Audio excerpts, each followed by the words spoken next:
If you've been running your business as a one-woman show, but you know it's time to delegate and you're just not sure what to start with, this video is for you. I'm Nikki Elledge, the communication stylist, and in this video, I want to talk about how and what to start. When you're just starting off with delegating, what are some good things to pass off and why? So first, let's talk about the why. When I was first starting my business, which again wasn't actually that long ago, I didn't like the idea of having a team of people, honestly, because I was just like allergic to commitment, obviously, besides to my family. I just didn't like the idea of being responsible for other people's well-being or potentially their families too. It kind of stressed me out and made me feel like, well, what if I just wanted to shut my business down one day? I couldn't do it. Obviously, that was not true. And eventually, what I realized is what's more important to me, the people that I am committed to in terms of my family, what's really important is for me to be able to have a sustainable business that continues to move and grow, even if I'm not always pushing it. So little by little, in my second year of business, I finally started delegating more pieces and letting things go.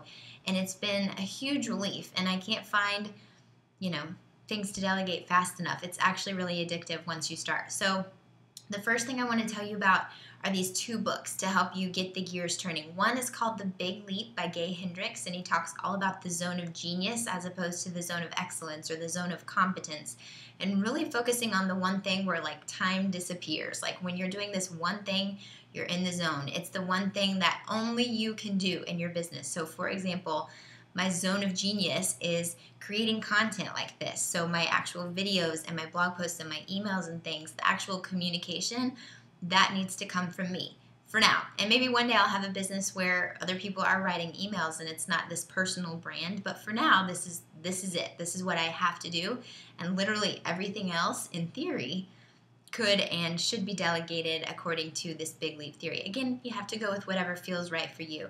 The other book I recommend is called The E-Myth Revisited by Michael Gerber. Full disclosure, I haven't read the whole book. I just kind of read the Cliffs Notes, but my friend Carrie Green of the Female Entrepreneur Association is obsessed with it, and that's a good enough stamp of approval for me.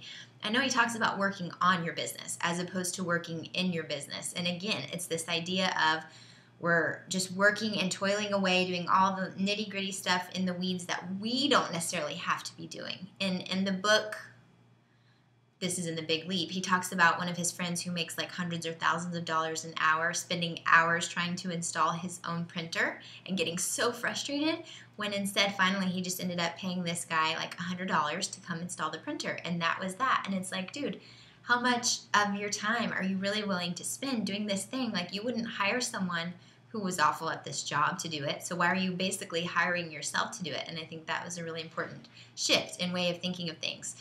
So read one or both of those books if you're having a hard time really acknowledging why you shouldn't be doing every single thing in your business. Then I want you to start thinking about things. And literally, this is going to be your homework today.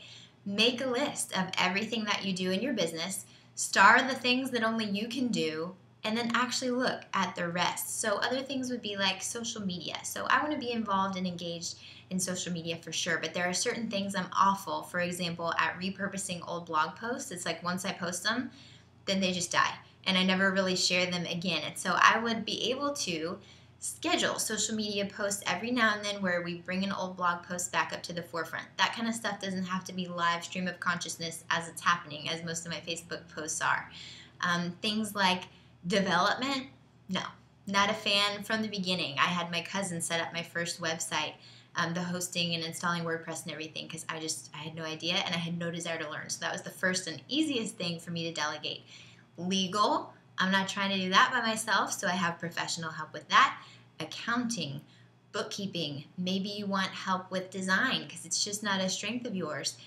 Down to Infusionsoft sequences, or not even just Infusionsoft, maybe you still have free MailChimp, which is what I had really all of 2013, but maybe you don't even want to be inputting your email into the actual broadcast. So I've lately been putting my stuff into a Google Doc, and then I have someone who goes and puts it into Infusionsoft and makes it look exactly like I want it to look in there. And that just saves an extra bit of time that could be spent creating something new or resting or hanging out with my guys. It doesn't matter because my time is my own and I get to do what I want. That's the whole benefit of the business, right?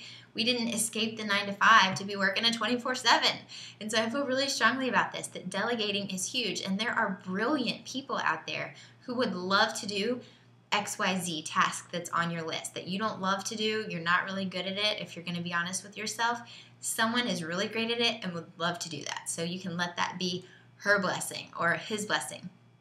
So that's it. This is, again, just the starter guide to delegation. There's a whole lot more to talk about in terms of the how and what forms to get, or contracts and non-disclosure agreements and part-time employees versus contractors and all that jazz, but we don't even need to go there just yet. For now, I just want you to think, what do you want to delegate? So that's your homework. Make that list of everything that you do in your business and circle at least 3 things that you'd be really happy to offload, to take off of your plate.